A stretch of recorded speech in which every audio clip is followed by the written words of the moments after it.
Hello guys, ఇది నా morning routine mini blog లాగా షూట్ చేశాను చూడండి. అయితే నేను ఒక విషయం చెప్పాలని ఈ వీడియో స్టార్ట్ చేశాను అనమాట. సో మొన్న ఒక రోజు నేను షాపింగ్ అని వెళ్ళానండి.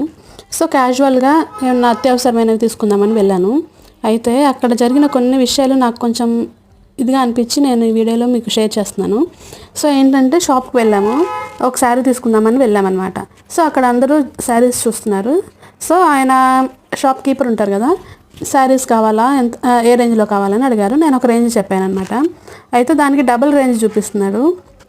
సో చెప్పి ఇవి చాలా కాస్ట్లీ శారీస్, మీరు అంత తీసుకోగలుగుతారా అని చెప్తున్నాడు. నేను చెప్పిన దానికి మీరు ఇచ్చిన దానికి ఏంటండి, అయినా ఇవి ఎంత కాస్ట్ ఎందుకు ఉంటాయి అని చెప్పి నేను అడిగాను. సో 1000, 1200, 1500 అంతకు మించి ఉండదు ఆ శారీస్ కాస్ట్. కానీ వాళ్ళు 8000 అది కాక ఆ శారీ చాలా పల్చగా ఉంది. సో నెక్స్ట్ ఏం జరిగింది అనేది నెక్స్ట్ షార్ట్లో చెప్తాను.